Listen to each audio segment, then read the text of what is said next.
We are in the book of 2 Samuel. We started 2 weeks ago. We're going to be in it for a while. 2 Samuel, as I said before, if you remember my illustration from last week, is kind of our pomegranate book, our pineapple book. The Old Testament at times can just be hard to get at, and it takes a little work. We were talking about fruits that are easy to eat, like an apple. You just pick it up and bite it, and then there's fruit that is a little more challenging. You got to peel it. You got to take the seeds out. And sometimes the Old Testament gets kind of left to the side because it's difficult. There's passages of it, even today, that are just really difficult. But I think what the Old Testament does so profoundly is it sets the stage for what Jesus comes and what he says. And so when you know your Old Testament, the New Testament becomes alive in a way that maybe you didn't even realize it could be of what it's saying. Because Jesus is the same God of the Old Testament. He's not a new God. He is the same God. Now, he comes in human flesh to be with us and to reveal himself that way, but it's the same God.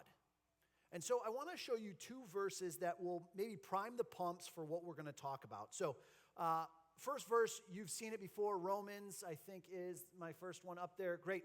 And we know that in all things God works for the good of those who love him, who have been called according to his purpose.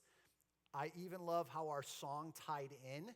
If you remember what it says, what the enemy meant for evil, right, you used for good. This actually comes out of the story of Joseph being sold into slavery, and then Joseph saying, what you meant to harm me, God used for his good. And so God does that, and the stories in the Old Testament is the reason even that Paul, when he writes to the church in Rome, can say this, because God has shown himself to be like this, that what is maybe supposed to be for evil or bad, not good, he uses for good, for blessing in people's lives. So I want you to keep that in mind as what we talk about today. And then secondly, coming out of 1 Peter 5, 6, and 7, humble yourself, therefore, under God's mighty hand, that he may lift you up in due time. Cast all your anxiety on him, or all your cares on him, because he cares for you. So think about what this is. It says, humble yourself, submit yourself to God. Be under his mighty hand, his strength, his power, and then at the due time, at the right time, he's going to raise you back up. He's going to lift you up. And so as you're having problems, as your anxiety rises, as you're stressed, hey, give that to him because he cares for you, okay? Hold those 2 in your head as we go through 3 chapters this morning of 2 Samuel. So we're going to look at the rise and fall of a guy named Ish-bosheth. Man, if I stumble, I got to say that name like 20 times today. So I've been practicing in the basement saying it, but we'll see. Okay, so it's the rise and fall of this guy, Ish-bosheth. It goes over 3 chapters, and then we're going to have 2 little passages that seem like they're put in there. They make no sense, but they're going to be foreshadowing for later, okay? So 3 chapters, 2 kind of passages that are foreshadowing, 1 kind of main character through this, which is this guy, Ish-bosheth, and his rise to power and his eventual death. Spoiler alert, okay? So we ready to go? So this is David. If you have your Bible, you can open up to 2 Samuel chapter 2. I'm not going to have all the verses on the screen because it's so many of them. I'm going to read it to you, and then we'll talk about it. Remember, let me set one more stage for you. David, the shepherd boy that killed Goliath, has been anointed king, but it's been years. It's been a decade. He's now been anointed king over kind of the southern half of Israel. In fact, if you want to put that map up, which should be the next slide there, he is in the southern half, which is called Judah of Israel. He is the king there. He's been anointed king at Hebron, and so that's his tribe. He's just king there. And Ish-bosheth, we're going to learn, is kind of going to be anointed king over the rest of the land. Okay? And so we can keep that up there. It'll be good to point out as we go. So David's king, and here we start in chapter 2, verse 8. And it says, meanwhile, Abner, son of, let me get where I'm at. Abner, son of Ner, the commander of Saul's army, remember Saul was the king that just died, had taken Ish-bosheth, son of Saul, and brought him over to Mahanaim. He made him king over Gilead, Azariah, and Jezreel, and also Ephraim, Benjamin, and all Israel. Ish-bosheth, son of Saul, was 40 years old when he became king over Israel, and he reigned 2 years. The tribe of Judah, however, remained loyal to David. The length of time David was king in Hebron over Judah was 7 years and 6 months. Okay, so here's the story. Saul dies.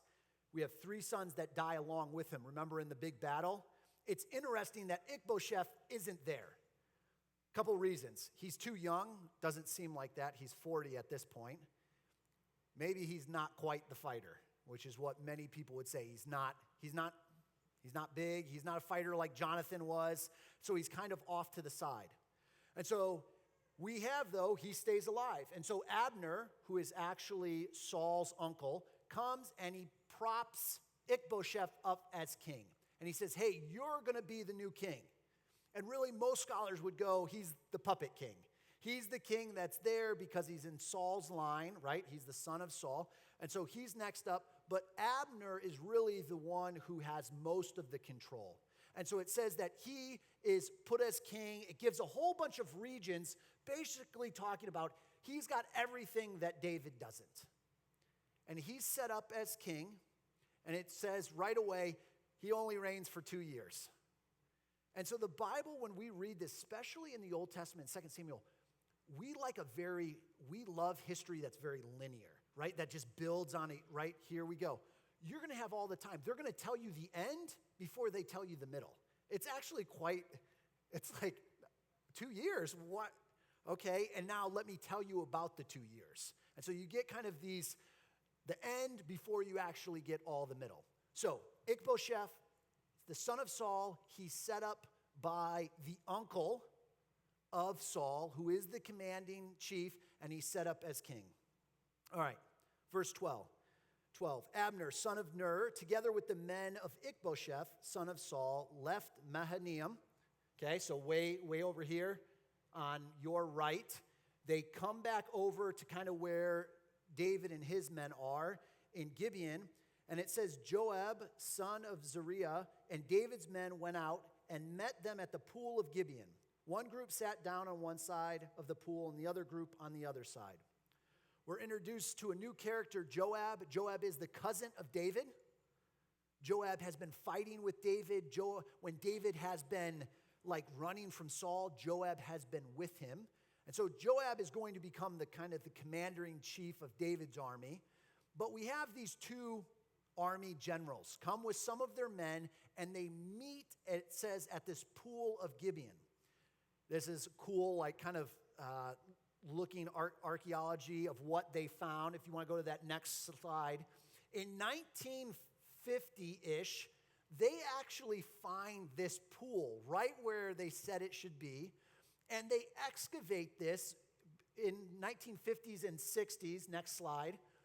And they start to uncover this. You could go to this today. One more slide.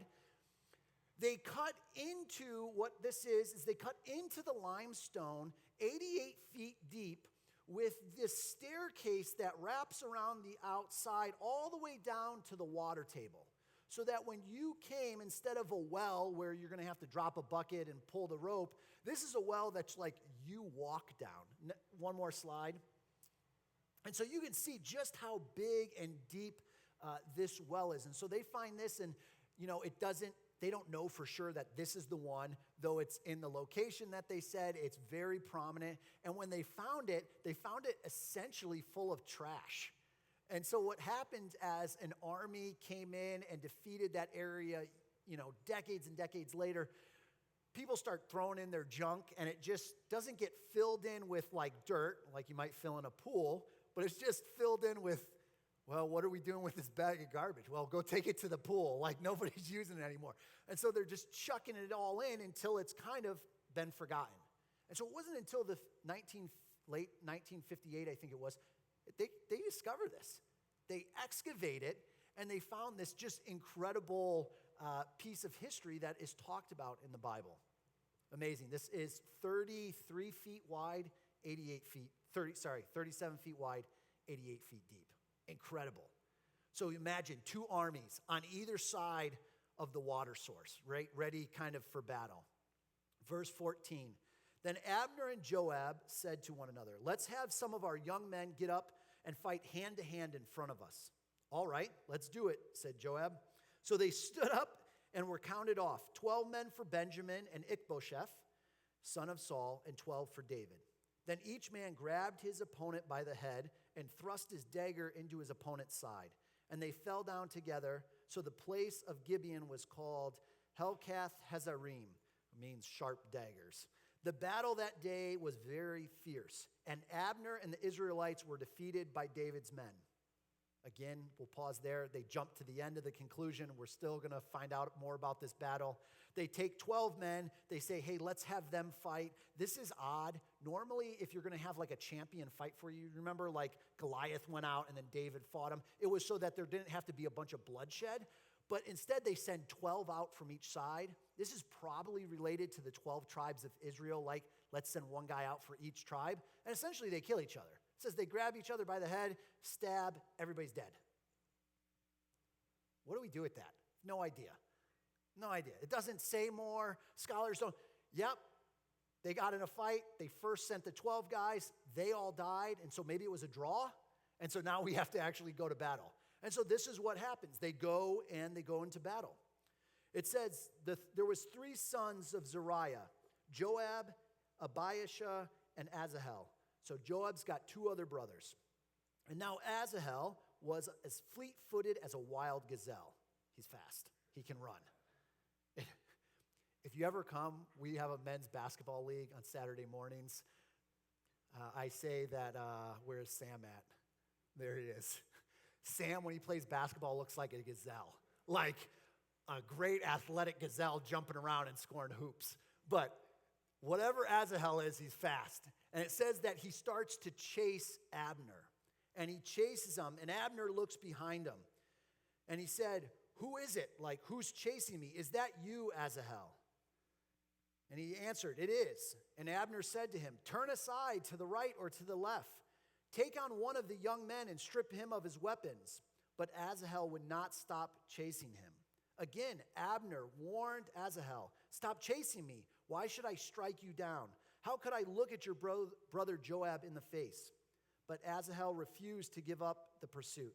So Abner thrust the butt of his spear into Asahel's stomach, and the spear came out through his back. He fell there and died on the spot, and every man stopped when he came to the place where Asahel had fallen and died. The battle starts going on. Asahel starts chasing Abner. Can you picture this in your mind? Abner's like running from him, looking back like over his shoulder, and he's saying like, is that Asahel? He's like, yep, it's me. He's like, quit chasing me. Like, go somewhere else. And he says, he warns him multiple times, like, what are you doing? Like, stop. If I kill you, how am I going to look at your brother in the face? Now, we don't know. Again, these are fighting men. Were they fighting at some point together before this whole David and Saul thing? We don't know. There's some sort of relationship there that Abner says, I don't want to have to kill you. You're the brother of Joab. I don't want to kill you. But he keeps chasing. And so it says then he takes the spear. I don't even know how that's possible. And kills him. Like the butt of the spear through his stomach. He dies there. And it says then as every man comes, they stop and they see what has happened. But Joab and Abishai pursued Abner, so Asahel's brothers. And as the sun was setting, they came to the hill of Ammah, near Giah, on the way to the wasteland of Gibeon. Then the men of Benjamin rallied behind Abner. They formed themselves into a group and took their stand on top of the hill. Okay, so picture this. There's been a battle. They've been chasing, killing guys. Eventually, Abner and his men, the Benjamites from Benjamin, they are kind of trapped on top of the hill. And Abner is now coming after, Joab is coming after Abner. And Abner calls out to Joab. He says, must the sword devour forever?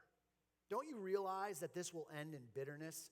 How long before you order your men to stop pursuing these fellow Israelites?" Joab answered, "As surely as God lives, if you had not spoken, the men would have continued pursuing them until morning." So Joab blew the trumpet, and all the troops came to a halt. They no longer pursued Israel, nor did they fight them anymore. All that night, Abner and his men marched through the Arabah. They crossed the Jordan, continued through the morning hours, and came to Mahanaim. Then Joab stopped pursuing Abner and assembled the whole army. Besides Asahel, 19 of David's men were found missing. But David's men had killed 360 Benjamites who were with Abner. They took Asahel and buried him in the father's tomb in Bethlehem.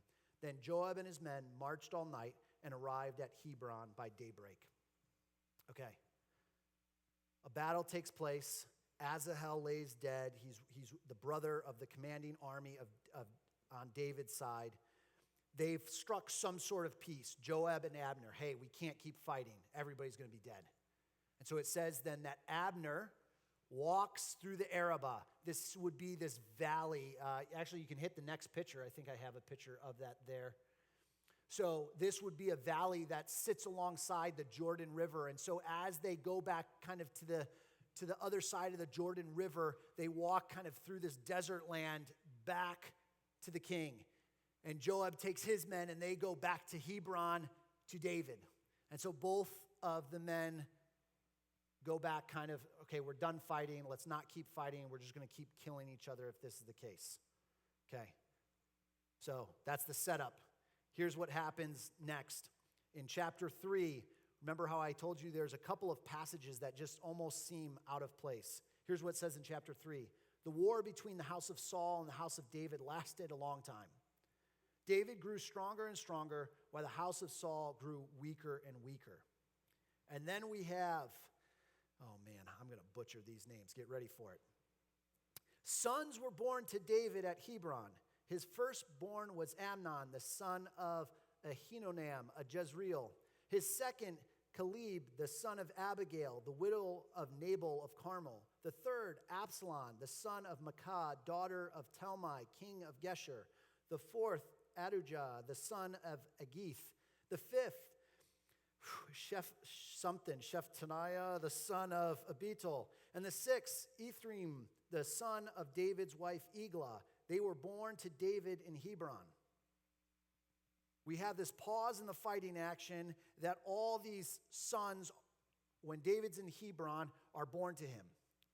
One, maybe the point is that, hey, David's growing stronger, and so let me tell you about all his sons he's having. But it's weird because why are you putting that in there right now?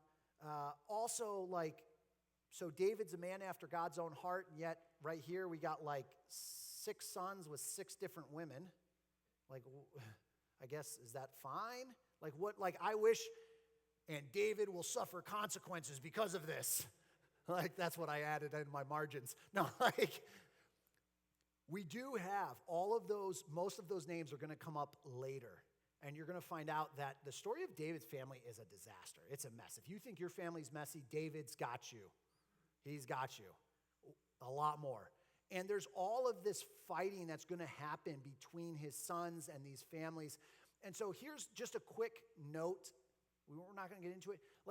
You can look at that and go well, God endorses polygamy. That's really an argument from silence, though. It doesn't say that God is yes, polygamy, even though David has multiple wives. In fact, when you look at Deuteronomy, it says, hey, when you get a king, he shouldn't have multiple wives because they will lead him astray. It's literally what it says. And David is going to show this, and David's son Solomon is going to show this, that this is an issue. All of this is going to foreshadow later on. So let's kind of go back to the main story. Abner now is with Saul. And it says, during the war between the house of Saul and the house of David, Abner has been strengthening his own position in the house of Saul. So Abner's he's the military guy. He's the guy with the power. Ish-bosheth is kind of the puppet king sitting off. But Ish-bosheth now confronts Abner about something. It says this, Saul had a concubine named Rizpah, daughter of Aiah, And Ish-bosheth said to Abner, "Why did you sleep with my father's concubine?" We don't know if this is true. Taking your father's concubines or wives, or any king's concubines or wives, was often a sign in the ancient Near East of taking their power, their control, right? And so was he doing this? We don't know, but here's his reaction to this. Abner was very angry at what Ish-bosheth said. So he said to him, "Am I a dog's head on Judah's side?" Basically, like, am I worthless? Am I some slave on David's side that I would do this? This very day I am loyal to the house of your father Saul and to his family and his friends. I haven't handed you over to David. Yet now you accuse me of an offense involving this woman.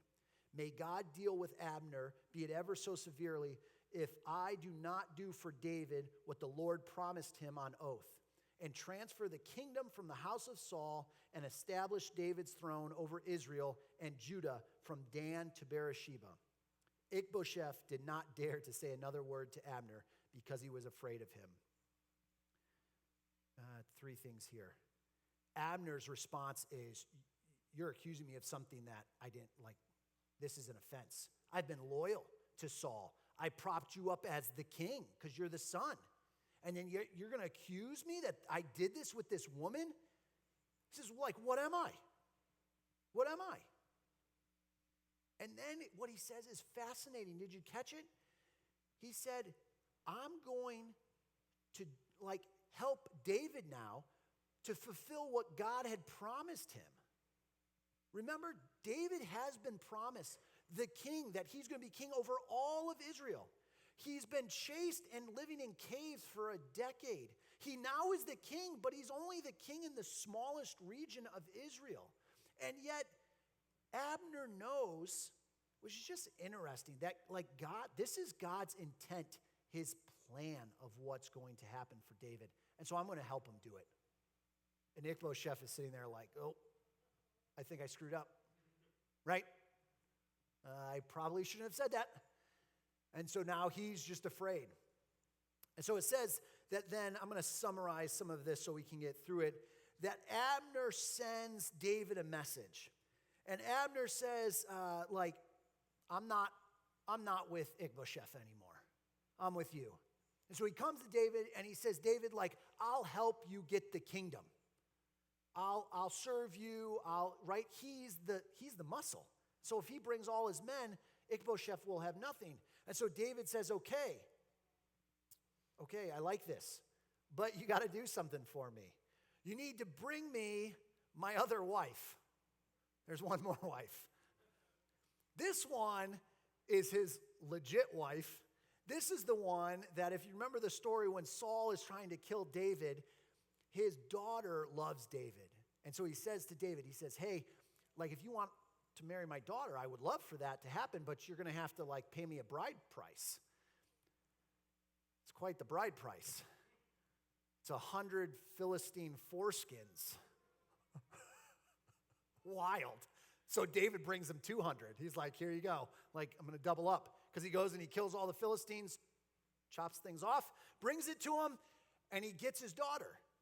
But then at that point, David is still kind of in good graces with Saul. Saul keeps trying to kill him, so David flees, and so his daughter is just left. And so Saul, it says, gives his daughter to somebody else to marry. And so David wants her back. And so it says, I'll do this with you, Abner. You need to bring me back my wife, Michal. And so it says that he does this. He takes her from her one husband and brings her to David. It's wild. It's just wild. Let's keep going. So in verse 17, it says, Abner conferred with the elders of Israel and said, "For some time you have wanted to make David your king." So it's not just Abner that knows he should be king. All of Israel, the elders, it says, they kind of know this. They want David to be king. He says, "Now do it. For the Lord promised David, by my servant David, I will rescue the people of Israel from the hand of the Philistines and from the hands of their enemies." And so Abner got the people on their side. And he comes to David and they work out this deal. But then Abner leaves. And it says as Abner leaves, Joab shows up. And Joab hears about the deal that's being struck. And he's like, you can't trust this guy. I think this is maybe a little bit biased view. You can't trust this guy. Like, he's only out to get you. And David said, nope, like, I'm trusting him. This is going to work out. So it says Joab then kind of secretly calls Abner back. He says, hey, we got to work out some more things. Abner's heading back to his homeland. And so he calls him back. And so here's what happens. So Joab left David and sent a message after Abner. And they brought him back from the cistern of Syria. But David did not know it. Now when Abner returned to Hebron, Joab took him aside into an inner chamber, as if to speak with him privately. And there he avenged the blood of his brother Asahel. Joab stabbed him in the stomach, and he died. Later, when David heard about this, he said, I and my kingdom are forever innocent before the Lord concerning the blood of Abner, son of Ner. May his blood fall on the head of Joab and his whole family. May Joab's family never be without someone who has running sores or leprosy, or who leans on a crutch, or who falls by the sword, or who lacks food. Joab and his brother Abishai murdered Abner because he had killed their brother Asahel in the battle of Gibeon. Joab takes vengeance. Joab goes, I'm not letting this go. You've killed my brother. And so it says him and his other brother, they trick him, they come back, he kills them, probably in some ways thinking, hey, this is going to help David, right? If the commanding army of the other side is gone. Abner's this huge force. And David says what? Like, why did you do this? This is what we see with David over and over. David is not going to take into his own hands what God has promised. Like, he's going to wait for God to do it. This is what we see over and over with David. I think it's the thing we should emulate. It's the wisdom that is there, that he's like, I'm going to wait on God's timing for this. You shouldn't have murdered this man. And so he doesn't now kill Joab, which is interesting, right? Do you remember when he kills the guy that killed Saul? He kills him right away. But he doesn't kill Joab, and I don't know why. Instead, he curses him. I'm guessing it's because he's part of the family, and that's also now what you're going to see from David. David is quick for righteousness and justice when it's not with his own family, but when his own family sins, he is a little bit more lenient, which causes all sorts of other issues. Okay, so Abner is dead. David's like, I had no part of this. And what he goes on to do is to weep publicly, to lament publicly before Israel, that this righteous man has died, that he had nothing to do with this. He says this in 35. Here's how it describes this. They came to him and urged David to eat something, his servants. He's been now not eating. But David took an oath saying, may God deal with me, be it ever so severely, if I taste bread or anything else before the sun sets. He's weeping, he's mourning, even over his enemies. The same thing we talked about last week. Remember, do we gloat when our enemies fall, or do we grieve their loss when they fall? All the people took note and were pleased. Indeed, everything the king did pleased them. So on the day, all the people there and all Israel knew that the king had no part in the murder of Abner, son of Ner. Then the king said to his men, do you realize that a commander and a great man has fallen in Israel this day? And today, though I am anointed king, I am weak. And these sons of Zeruiah, this is Joab, are too strong for me. May the Lord repay the evildoer according to their evil deeds. Again, it's the posture of David over and over that is what we should see. That one of humility, right? One of putting himself under God's authority. Even, like, this is a crazy story. And we got one last part in 4. But David's posture in this is never one that it's like, I'm going to murder someone to get what I want. Hopefully that's not your posture either, right? But we do things all the time that we want control of our lives. I think it's what's so challenging about trying to follow God, who is ultimately in control, is to say, like, I give that up. I put myself under, like, your authority. And instead of constantly trying to get what even we think we deserve, or we actually deserve, or what's been promised. Like this is the part that we should go, I'm going to be like David in this. In that, I'm going to wait for God. And it could be years and decades. It could, like, disaster could. David is living through constant turmoil and disaster in his life. I don't know if you ever feel like that. Sometimes I feel like that in seasons like, God, what are you doing in my life right now? And yet David we see this trust in the process of what God is doing. And that God will avenge enemies, will avenge those who do wrong, but lift up those who are humble. All right, the last part, the last story number 3 of how this kind of all comes in. Chapter 4. When Ish-bosheth, son of Saul, heard that Abner had died in Hebron, he lost courage. And all Israel became alarmed. Shocker, right? The king that has no power, the king that was really kind of propped up, the main guy has now died. What are we doing? Now Saul's son had 2 men who were leaders of raiding bands. One was named Banah and the other Rechab. They were sons of Ramon, a Bethlehemite, from the tribe of Benjamin. Beeroth is considered part of Benjamin because the people of Beeroth fled to Gideon and have raised there as foreigners to this day. Okay, I just read a whole bunch of names. We get a setup.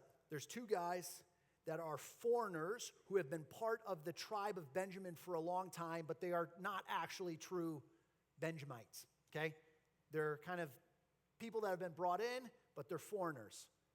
And so we get this little bit of a setup. Next, verse 4. Jonathan, this is our now number 2 little foreshadowing for later. Jonathan, son of Saul, had a son who was lame in both feet. He was 5 years old when the news about Saul and Jonathan's death came from Jezreel. His nurse picked him up and fled, but as she hurried to leave, he fell and became disabled. His name was Mephibosheth. Mephibosheth. Can you say it? Mephibosheth. Tuck it in your brain. It's going to be for later. When Saul died and Jonathan died, they were afraid that David's going to come in and kill like everybody from the line of Saul, which David doesn't do. And so the nurse picks him up, goes running out of, you can imagine, kind of the castle, the house, the town. She drops the baby, and it probably breaks his legs, does something to the point where he can't walk anymore, or he's disabled in some way. Just kind of this nugget, just store it away for later, and we'll keep going. Back to these 2 guys, Rechab and Banah. They set out to the house of Ish-bosheth, and they arrived there in the heat of the day while he was taking his noonday nap. Ish-bosheth's resting. It's probably got maybe a fan. Did they have fans back then? Maybe a servant fanning him. He's laying to the side. These 2 men come in. They went into the inner part of the house as to get some wheat, and they stabbed him in the stomach. A lot of stabbing in stomachs, like a lot. Then Rechab and his brother Banah slipped away. They had gone into the house while he was laying on the bed in his bedroom, and they stabbed and killed him. They cut off his head. Taking it with them, they traveled all night by way of the Arabah. Remember the desert path? They go back to where David is king. They brought the head of Ish-bosheth to David at Hebron and said to the king, "Here is the head of Ish-bosheth, son of Saul, your enemy who tried to kill you. This day the Lord has avenged my lord, the king, against Saul and his offsprings." The 2 guys go into Ish-bosheth's house, castle, whatever you want to call it.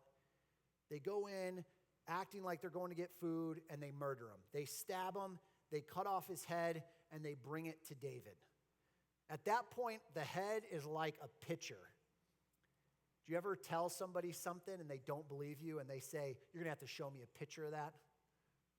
now an AI version, I don't even believe pictures anymore. But, right, like when we want proof, hey, don't just tell me, show me, show me. And so the men kill Ish-bosheth, bring it to David. Here he is. Here's the guy that is your enemy. Look what we did for you. Again, looking most likely for some political positioning, right? Maneuvering, hey, we're going to get in good graces. Everybody's afraid of David. Nobody trusts Ish-bosheth. We'll kill him. David will love us, and we'll get some great position in the kingdom. And then how does David respond? Where are we at? So David gave an order to David answered the two brothers. He says this, as surely as the Lord lives, who has delivered me out of every trouble? Pause there. As surely as the Lord live, who has delivered me out of every trouble. As surely as the Lord who has delivered me out of all these troubles. It's not you, it's not somebody else, it's God. He's delivered me from everything. When someone told me Saul is dead and thought he was bringing me good news, I seized him and I put him to death in Ziklag. This is a story we talked about earlier 2 weeks ago. That was the reward I gave him for his news. How much more when wicked men have killed an innocent man in his own house and on his own bed, should I not now demand his blood from your hands and rid the earth of you? So David gave an order to his men, and they killed them. They cut off their hands and feet and hung their bodies by the pool of Hebron. But they took the head of Ish-bosheth and buried it in Abner's tomb in Hebron. Again, David is like, you think you're helping me? This isn't God's plan. This isn't what he's doing. God is the one that has always delivered me from all these things. And so you see these three stories kind of take place over a 2-year span, right? Ish-bosheth was king for 2 years. And so we don't really get like when in the 2 years it happens.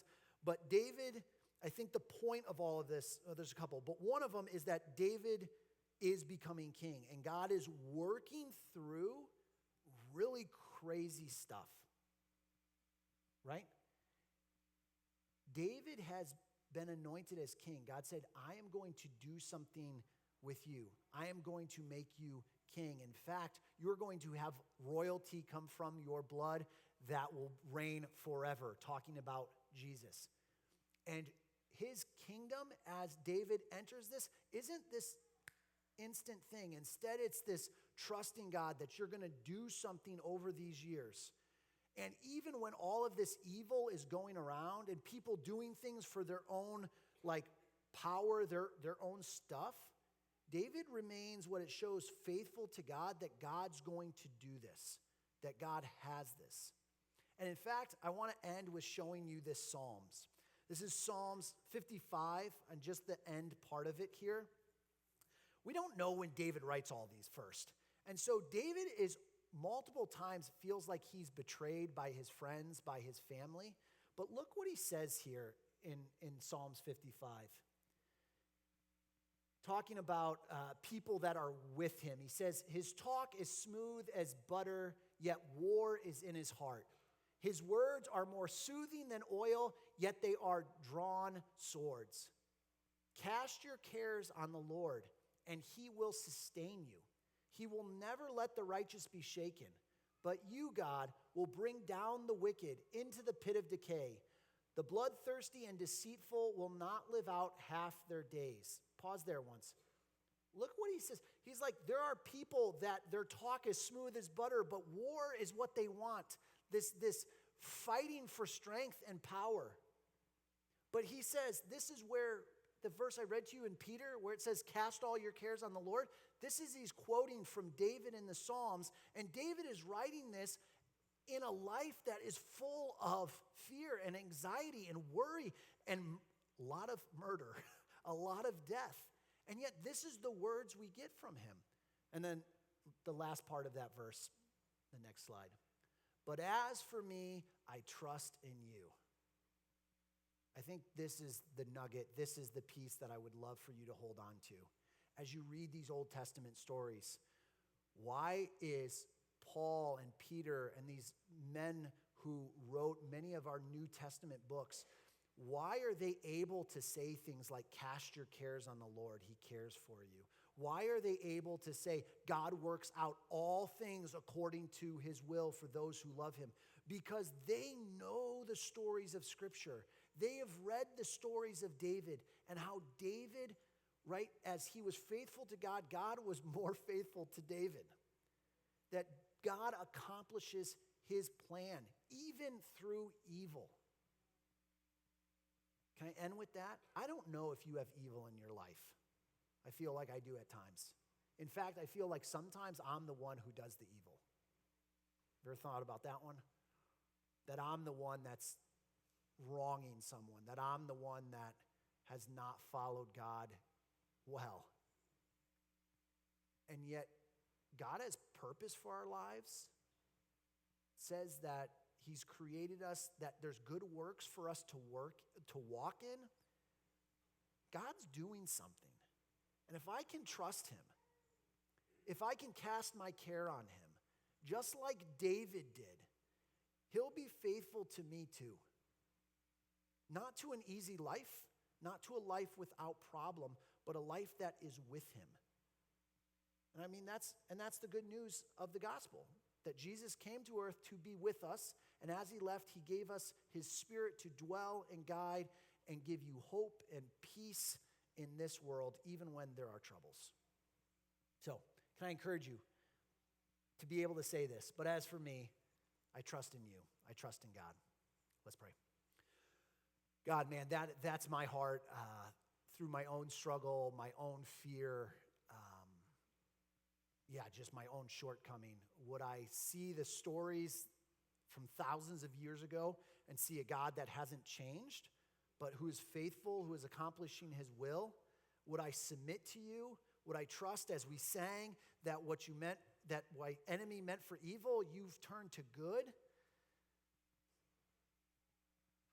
Oh, from graves, the earlier song, from graves into gardens, right? Like what I think is just, you can't do anything with, you can. God, man, would I trust you in my life with that? Pray for those in this room. I don't know all their stories and what's going on in their lives, but God, even today, would you reassure them? Would you give them a peace that surpasses understanding? To be able to trust in you even when life is difficult and hard, and that you are working all things out. God, so together we say we trust you, we love you. Would we stay in step with your Spirit? In your name, amen. That's it. Thanks for hanging in. It was a long one this morning. Remember, can I just encourage you? Read your Bible. Read 2 Samuel. Go ahead and you can jump ahead. You're not cheating. You can read it before you get here, and that way you'll kind of be soaked in it and know what's coming. So next week we'll get into 2 Samuel chapter 5. All right, see you guys. Drive safe.